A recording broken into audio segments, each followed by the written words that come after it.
सुर्खियों में। नमस्कार, हमारे खास कार्यक्रम सुर्खियों में आपका स्वागत है। मैं हूं आपके साथ दीपा सिंह।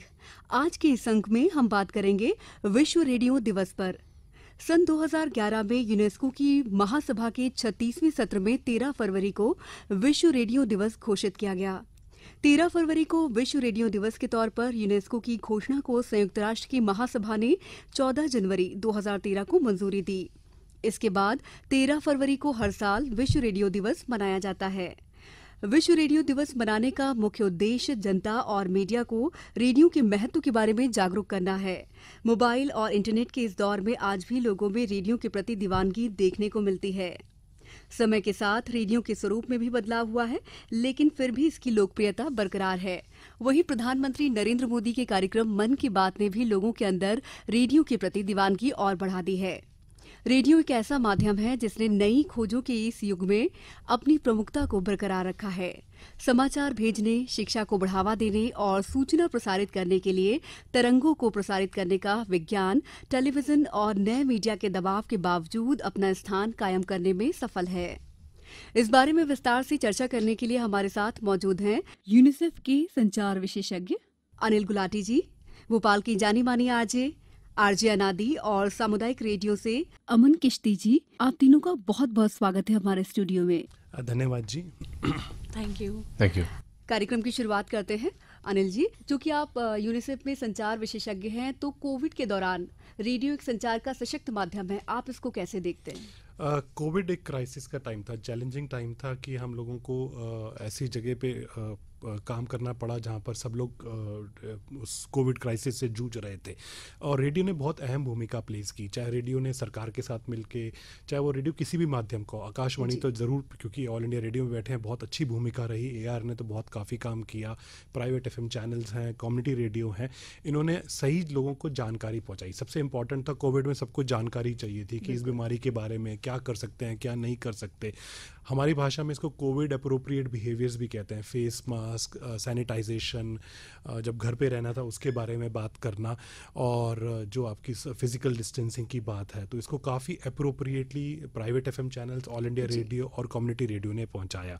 इसके अलावा थोड़ा चैलेंजिंग ये भी था कि कोविड के दौरान आप घर से, हम लोग सब घर से काम कर रहे थे, तो रेडियो के लिए डिफरेंट था, क्योंकि आपको घर से काम करना था रेडियो के लोगों को, और लोगों को जानकारी भी देनी थी और सही जानकारी देनी थी।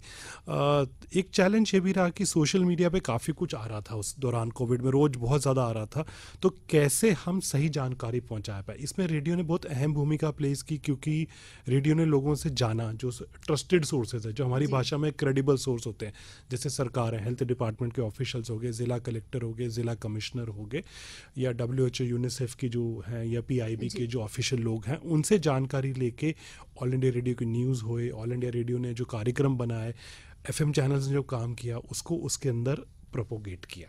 तो मुझे लगता है ये बहुत इंपॉर्टेंट और अहम भूमिका का काम था, जो रेडियो ने बहुत बखूबी निभाया। बिल्कुल सही कहा आपने कि कोविड के दौरान बहुत सारी अफवाहें भी लगातार आ रही थी कि ऐसा हो रहा है, ऐसा हो रहा है। तो इन सब चीज़ों को ध्यान में रखकर वाकई रेडियो ने एक सशक्त संचार माध्यम की भूमिका निभाई है।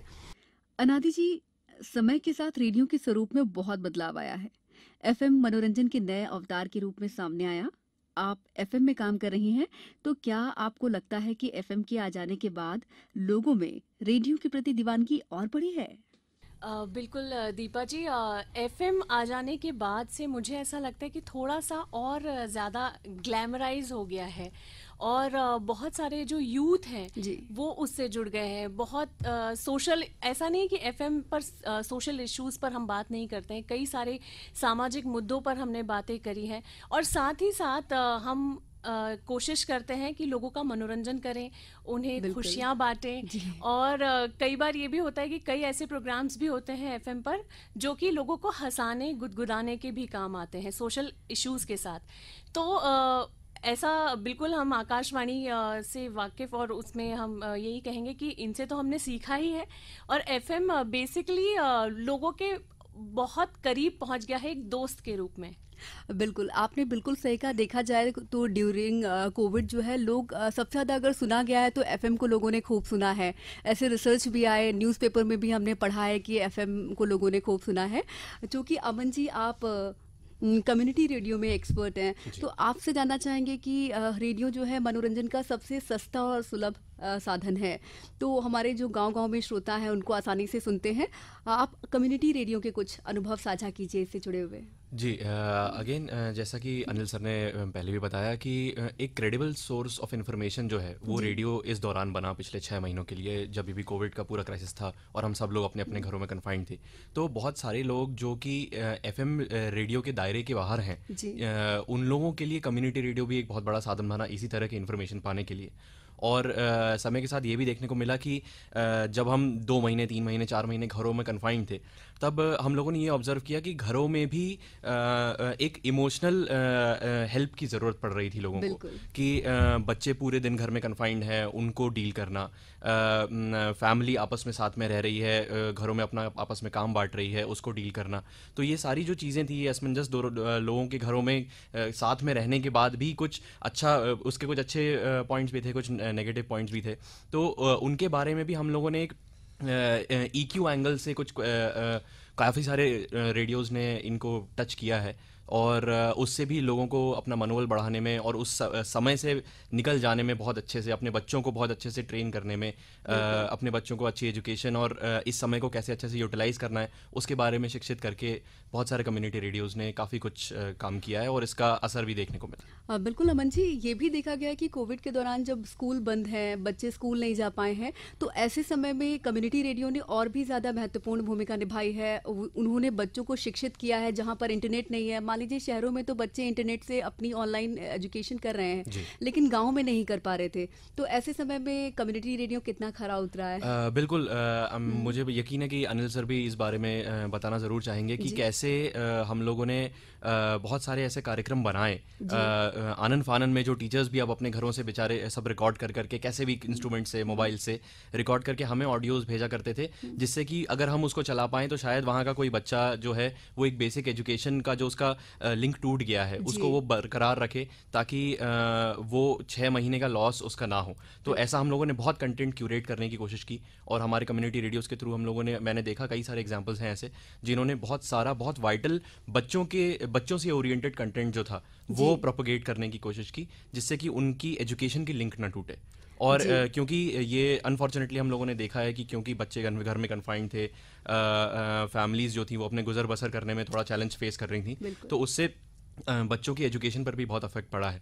लेकिन ऐसे कार्यक्रमों को जब कोई सुन रहा था रेडियो के ज़रिए, कम्युनिटी रेडियो के ज़रिए, तो एक होप थी कि हाँ नहीं ठीक है, अगर बच्चा बाहर जाके या किसी एजुकेशन इंस्टीट्यूशन से अभी नहीं जुड़ पा रहा है, तो भी हम शायद इसके ज़रिए उसको एक एजुकेशन इम्पार्ट कर पाएंगे, और समय के साथ वो कंटिन्यूटी बनती रहेगी। जैसा कि अमन जी ने बताया, यूनिसेफ ने भी इसको लेकर बहुत सारे AIR के साथ मिलकर भी बहुत सारे काम किए हैं। तो किस तरह बच्चों को इस दौरान रेडियो ने एजुकेट किया है। जी बिल्कुल, क्योंकि क्या था, टाइम क्राइसिस का था, तो जी। रेडियो की जो भूमिका थी वो बहुत चेंज भी हुई थोड़ी सी, जी। कि खाली आप एंटरटेनमेंट के अलावा अपने इंफोटेनमेंट, एजुकेशन की भी बात की। ऑल इंडिया रेडियो के साथ मिलकर शिक्षा विभाग जो है मध्य प्रदेश सरकार का, स्कूल जी। शिक्षा विभाग, उन्होंने कार्यक्रम चलाया बच्चों को एजुकेशन घर तक पहुंचाने के लिए। इनफैक्ट वो अभी भी चल रहा है, जहां बच्चे को रेडियो के माध्यम से जानकारी दे सके, क्लासेस में मदद मिल सके। इसके अलावा एक प्राइवेट FM रेडियो स्टेशन था जिसने यूनिसेफ के साथ मिलकर पूरा महीना भर एक कैंपेन चलाया, स्कूल की शिक्षा बच्चों तक पहुंच सकेगी, कैसे बात कर सके। जी।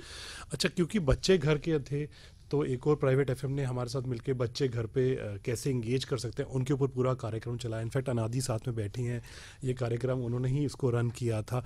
अमन बैठे हैं, अमन ने वो शिक्षा का जो कार्यक्रम था उसमें काफ़ी मदद की हम लोगों की, तो वो था। इसके अलावा कुछ स्टेशंस ने बच्चों की आवाज़ को भी आगे लाने की कोशिश की, जैसे कि बच्चे क्या कह रहे हैं, बच्चों के क्या सवाल हैं। मुझे याद है अनादि ने कई बच्चों से पूछा, इस तरह और भी एक प्राइवेट FM से यह हैं जो ये कम्युनिटी रेडियो स्टेशंस हैं, उन लोगों ने बच्चों की आवाज़ और लोगों की आवाज़ को आगे लगाए। क्योंकि क्या होता है, क्राइसिस में बच्चों की आवाज़ पीछे रह जाती है। जी। एक चैलेंज और रखा था हमने, हैंड वॉशिंग चैलेंज, क्योंकि हाथ धुलाई का एक बहुत बड़ा मुद्दा था जो उस समय सामने आया, और हैंड वॉशिंग हमारे स्टेट के अंदर और प्रमोट करने की ज़रूरत थी। तो अमन इनफैक्ट इन्वॉल्व थे, अनादि भी इन्वॉल्व थी। हैंड वॉशिंग चैलेंज हुआ था जहाँ लोगों ने हाथ धुलाई के स्टेप्स करके वीडियोस अपलोड किए और अपनी अपनी बात को आगे रखा। और क्योंकि क्या है कि अभी डिजिटल मीडियम रेडियो के साथ एक इनोवेशन हो गया है, तो आप वीडियोस को भी डिजिटली यूज़ कर सकते हो। रेडियो जैसे आप आकाशवाणी भी यूज़ करता है बिल्कुल, चैनल्स के हाँ। माध्यम से, तो वो भी एक वो हैंड वॉशिंग वीडियोस को वायरल किया गया ताकि लोग ज़्यादा से ज़्यादा इस चीज़ को जान पाएँ और प्रैक्टिस कर पाएँ। जी बिल्कुल अनादि जी, जैसा कि आपने बहुत ही अच्छी बात कही थी कि कोविड के दौरान अक्सर देखा जाए तो लोग कहीं ना कहीं डिप्रेस हो रहे थे, उनको कुछ समझ नहीं आ रहा था कि क्या हो रहा है, हमको कैसे सरवाइव करना है। तो ऐसे में जो ये प्राइवेट एफएम है, आपने बताया वो लोगों को गुदगुदाते हैं, मानसिक रूप से उन्हें स्वस्थ करते हैं, तो किस तरह का रहा, इसके बारे में कुछ अपने अनुभव साझा कीजिए। बिल्कुल दीपा जी, जब कोविड हुआ था तो ये हम सबके लिए ऐसा लग रहा था जैसे कि पता नहीं दुनिया में क्या चीज़ें हो गई हैं, सबके लिए एक नया अनुभव था और अलग अलग अनुभव थे लोगों के। वर्क फ्रॉम होम जो हमने कभी सोचा भी नहीं था वो हम लोग करने लगे थे, घर से लोग काम कर रहे थे। उस बीच बहुत सारी अलग अलग प्रॉब्लम्स आ रही थी, कई सारे डोमेस्टिक वायलेंस जो है वो भी घर में हो रहे थे। जैसा कि अनिल सर ने कहा कि बच्चे जो हैं उनकी आवाज़ भी कई बार दब जाती है, और जो एक मुद्दा बहुत अच्छा यूनिसेफ ने उठाया था, बच्चे घर पर अच्छे, और कई ऐसे बच्चे थे जिनके बारे में एक सर्वे आया था कि बच्चों के साथ बहुत ज़्यादा सेक्सुअली हरासमेंट घर पर ही हो रहा है। तो इसके माध्यम से भी हमने कोविड में ये बात उठाई थी, जी। बच्चों की आवाज़ उठाई थी। और अगर हम बात करें कि मुद्दे तो थे ही साथ में, लेकिन कई बार डिप्रेशन भी बहुत ज़्यादा हो जाता है घर में रहकर, क्योंकि कई ऐसे लोग थे जो बाहर काम कर रहे थे लेकिन फिर वापस अपने अपने घरों में आ गए थे।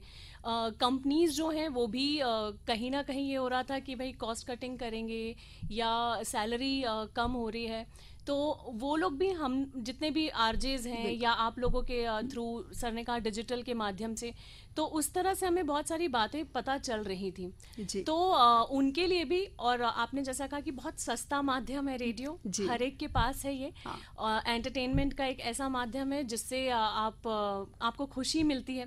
तो जब डिप्रेशन आता है तो मनोरंजन जो है वही एक साधन है जो कि आपका डिप्रेशन कम कर सकता है। तो रेडियो के माध्यम से हमें बहुत सारी अलग अलग न्यूज़, अलग अलग लोगों की बातें मिलती थी, और उन्हें हम जितने भी आरजेज हैं, जितने भी अनाउंसर्स हैं, वो अपनी बात उनको एक मुद्दा, एक माइक मिलता था जिससे बहुत सारे लोगों तक वो अपनी आवाज़ पहुंचा सकते थे। तो इस तरह से हमने उस कोविड टाइम में लोगों तक अपनी बातें पहुंचाई, और कुछ ऐसे लोगों से भी जुड़े जो कि एक्सपर्ट हैं उस मामले में, अलग अलग डॉक्टर से बातें करी। तो इस तरह से बहुत सारे लोगों को एक इन्फॉर्मेशन भी दी और मनोरंजन भी किया। बिल्कुल, तो हम ये कह सकते हैं कि रेडियो जागरूक करने के साथ, शिक्षित करने के साथ लगातार अभी मनोरंजन भी कर रहा है और बहुत ही बेहतरीन तरीके से कर रहा है। बिल्कुल। अमन जी, कम्युनिटी रेडियो ने भी गांव में काफ़ी कुछ काम किया है, जैसा कि आपने काफ़ी बताया कि बच्चों के लिए किस तरह से काम किया है। जी। बात की जाए अगर किसानों की, तो 99% तक तो हमारी आकाशवाणी पहुंचती है, उसकी पहुंच है, लेकिन जहां कहीं नहीं पहुंच पा रहे हैं वहां कम्युनिटी रेडियो बहुत ही महत्वपूर्ण भूमिका निभा रहे हैं, और उन्होंने किसानों को जागरूक करने के लिए खेती किसानी के तौर तरीके और जो वहाँ के कृषि वैज्ञानिक जी। हैं उनकी बातें साझा करते हैं। तो किस तरह से, क्या एग्रीकल्चर को लेकर कैसे काम करता है जी, कम्युनिटी रेडियो? मैं आपको बताऊं तो कम्युनिटी रेडियो बहुत समय से और बहुत रेगुलरली इस जी। चीज़ को सस्टेन करता हुआ आया है कि क्योंकि उन्हें पता है कि उनका जो मास लिसनरशिप है, जो उनको सुनते हैं, वो गांव में ही रहते हैं। तो हमेशा से इंक्लिनेशन यही रहा है कि फार्मर्स के लिए भी कुछ डेडिकेटेड चैनल्स जो हैं वो चैनल्स भी चलते हैं और कुछ डेडिकेटेड शोज़ भी किए करते हैं। तो समय के साथ जब हुआ ये कि अगर इसको कोविड से जोड़ा जाए, तो कोविड के दौरान ये हुआ कि ट्रांजिट चेंज हो गया था बहुत ज़्यादा। बहुत सारे स्टेट्स थे, उन्होंने अपनी बॉर्डर्स लॉक कर दी थी, तो जितना भी ट्रांजिट था गुड्स का, वो सब बंद हो गया था। तो जो उपज हो रही थी, जो उस समय की फसल निकल के आई थी, उसकी बिकवाली में इश्यूज़ आ रहे थे बहुत ज़्यादा, बिल्कुल। और उसके स्टोरेज में इश्यूज़ आ रहे थे। गवर्नमेंट चाह कर भी बहुत ज़्यादा उनको मदद नहीं कर पा रही थी उस समय, क्योंकि उनके पास इतने सोर्सेज ही नहीं थे, काम करने के लिए हाथ भी कम हो गए थे बिकॉज ऑफ कोविड लॉकडाउन। तो हुआ ये कि उससे भी रिलेटेड हम लोगों ने वैज्ञानिकों से बहुत सारे उनसे शोज़ ऐसे रिकॉर्ड करवाए जिसमें वो ये फार्मर्स को बता रहे थे कि आप अपने फसल को अपने पास कैसे सुरक्षित रख सकते हैं जब तक वो मंडी में आप बेचने के लिए नहीं जा पा रहे हैं, या आप अपनी आगे की फसल का क्या कैसे ध्यान रख सकते हैं अगर आपके पास ये फर्टिलाइज़र या इन चीज़ों की कमी है। अगर आपको मान लीजिए आपका पंप खराब है, अगर आप सिंचाई ढंग से नहीं कर पा रहे हैं, तो हमने जो डिजास्टर मैनेजमेंट की जो चीज़ें थी जो खेती से जुड़ी थी उनका जो थे कंटेंट बनाकर और काफ़ी सारे कम्युनिटी रेडियोज़ को सर्कुलेट किया था जिन्होंने चलाया, और आई एम श्योर कि खेती किसानी के लिए इसका फ़ायदा भी बहुत पहुंचा है। अनिल जी, इस बार की थीम जो है क्रमागति, उन्नति, आविर्भाव और संबंध, इसके बारे में आप विस्तार से समझाइए। बिल्कुल, बट बिफोर मैं समझाऊं एक चीज़ मैं ज़रूर कहना चाह रहा था जो भूल गए थे हम लोग कि रेडियो ने कोविड वॉरियर्स का जो सपोर्ट दिया था वो बहुत अहम था। खासकर सबको फैसिलिटेट करना, सबकी बात को आगे रखना। और एक और मुद्दा आया था जो भारत सरकार का एक कैंपेन भी था जिसको आकाशवाणी ने भूमिका लगाई, जिसका नाम था स्टिग्मा डिस्क्रिमिनेशन, कैसे कम किया जा सके। क्योंकि जब कोविड क्राइसिस था तो कुछ लोगों के साथ स्टिग्मा भी हुआ, डिस्क्रिमिनेशन हुआ। तो भारत सरकार ने इस चीज़ को देखते हुए मिनिस्ट्री ऑफ हेल्थ ने एक स्पेशल कैंपेन चलाया था स्टिग्मा एंड डिस्क्रिमिनेशन, जिसमें ना खाली ऑल इंडिया रेडियो बल्कि एफएम चैनल्स भी इन्वॉल्व थे और कम्युनिटी रेडियो में थे। और उसमें बहुत ज़्यादा अहम भूमिका थी कि कोविड वॉरियर्स की कहानियों को आगे लाना। जो लोग, और खाली डॉक्टर्स नहीं, नर्सेज नहीं, सैनिटरी वर्कर्स जो ज़मीन पे काम कर रहे हैं, चौकीदार हो गए, रेलवे, पुलिस, सबको फेलिसिटेट करने का काम रेडियो ने किया। इस बार की जो थीम है वो बात करती है इवोल्यूशन, कनेक्शन और इनोवेशन की बात करती है। इस बार का थीम ये है। रेडियो एक बहुत पावरफुल माध्यम रहा है ह्यूमैनिटी को सेलिब्रेट करने के लिए और बहुत वाइडली कंज्यूम्ड नेटवर्क है। इवोल्यूशन का जो मतलब होता है कि जैसे वर्ल्ड इवॉल्व करता है, जैसे रेडियो इवॉल्व करता है। और कोविड ने हमें दिखा दिया कि अगर हम कोविड जैसे इवॉल्व किया तो रेडियो वैसे इवॉल्व कर गया, पूरा चेंज हो गया। रेडियो ने उनकी ना स्टोरीज लाए, जैसे बच्चों को घर पे कैसे एंगेज करें, पेरेंट्स को कैसे करें, डिसअपॉइंटमेंट को कैसे रोकें, एक इवोल्यूशन था। रेडियो के लिए भी नई चीज़ थी। एंटरटेनमेंट को मिक्स करना था वो उसके अंदर, जानकारी के अंदर। दूसरा था इनोवेशन। वर्क फ्रॉम होम मेरे को कहता हूँ बहुत बड़ा इनोवेशन था रेडियो के लिए। कभी शायद वर्क फ्रॉम होम हमने देखा नहीं था कि रेडियो भी घर से भी आप कर सकते हैं। रेडियो में ट्रांसमिशन कुछ लोग यहाँ, कुछ लोग घर से करते हुए, बहुत बड़ा चेंज था रेडियो के लिए। और वर्ल्ड वाइड रेडियो इनोवेट करता है। कनेक्शन, रेडियो वर्ल्ड चेंज करता है, रेडियो कनेक्ट करता है। और हमारी सोसाइटी, खासकर डिज़ास्टर हो, एपिडेमिक हो, उसके अंदर रेडियो ने जो लोगों को जोड़ने की भूमिका बनाई, चाहे वो कोविड वॉरियर्स हो, कोविड की जानकारी लोगों तक जोड़ी, वो मेरे को लगता है बहुत बड़ा था। इस साल की थीम बिल्कुल अप्रोप्रिएट है जो हमने काम किया रेडियो ने। तो इस बार की थीम के बारे में हमने डिस्कस किया है। रेडियो और सोशल मीडिया का जो समन्वय है उससे रेडियो प्लस बन रहा है। रेडियो प्लस के बारे में अनादि जी आपके क्या विचार हैं? बिल्कुल, रेडियो जो है पहले जो भी रेडियो जॉकी थे, आरजेस थे, हम लोग दिखाई नहीं देते थे जी। और लोग जो है एक इमेज बना लेते थे कि हमारी आवाज़ सुन के, जैसे कि आपकी आवाज़ सुनेंगे तो वो सोचेंगे दीपा कैसी होंगी, अनादि कैसे दिखेंगी। तो वो पहले एक उनके माइंड में एक चित्र बन जाता था।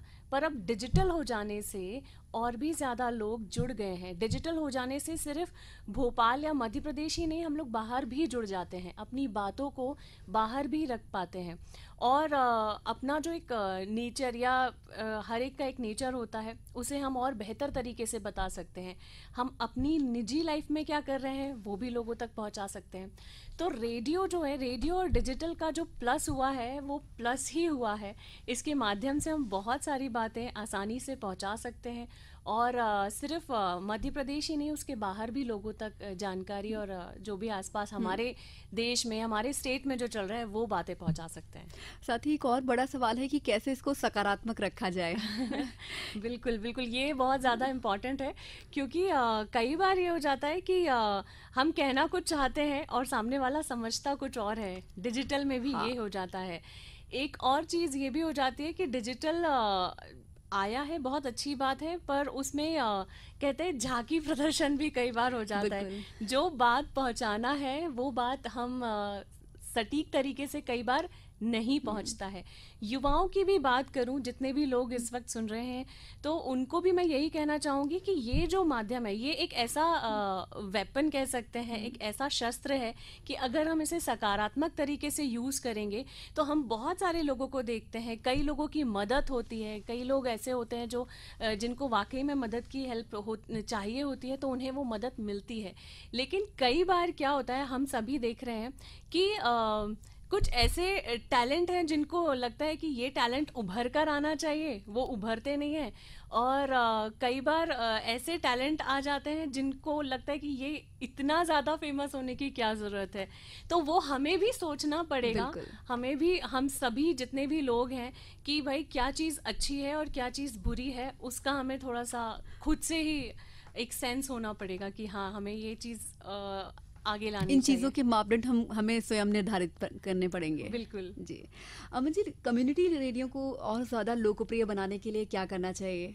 जी देखिए, जैसा कि अनादि ने कहा अभी कि एफएम के साथ अब डिजिटल भी जुड़ गया है। हाँ। तो जो कम्युनिटी रेडियोज़ हैं उनका जो दायरा है, उस दायरे के अंदर आज भी 4G नेटवर्क तो है ही।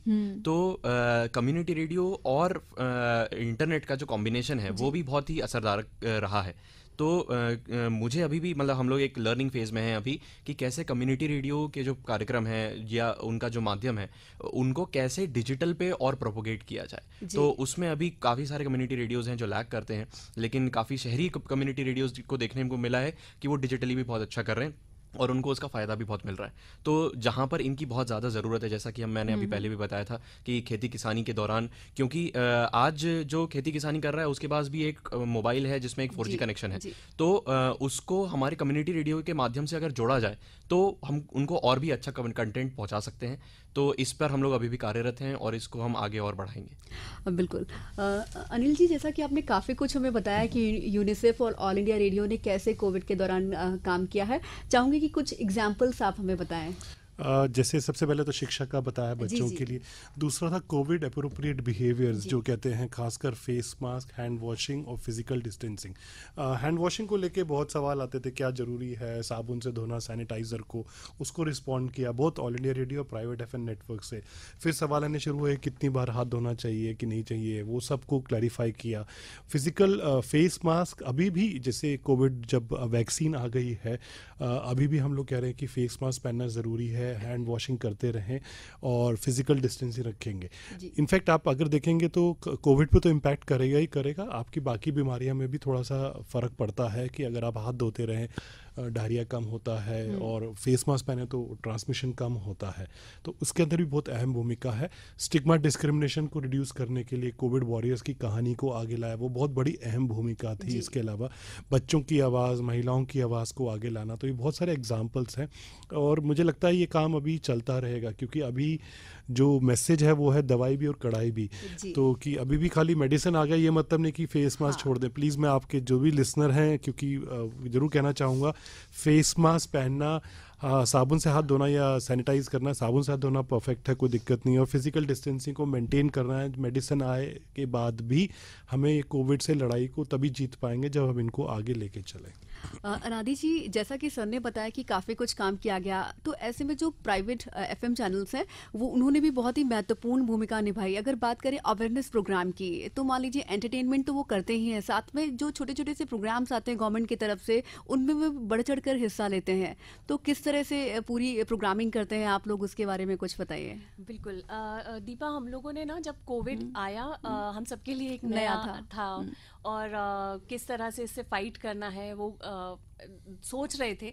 लेकिन क्योंकि हम मीडिया, कम्युनिकेशन, संचार में आते हैं, तो हम सब लोगों ने इसको, कहते हैं ना कि जल्द से जल्द एक्सेप्ट करके और इससे कैसे फाइट करना है और लोगों तक कैसे हमें पॉजिटिविटी, सकारात्मकता पहुंचानी है, जो भी डर पैदा हो रहा था उसे कैसे ख़त्म करना है।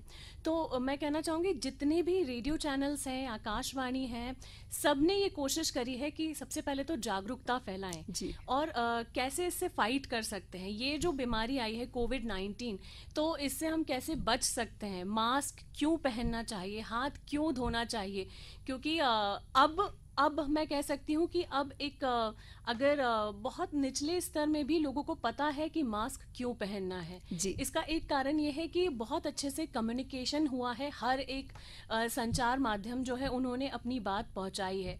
तो रेडियो ने भी, क्योंकि रेडियो एक ऐसा माध्यम उस वक्त हो गया था कि लोग घर में थे और फिर उनके पास ये था कि हम सुने।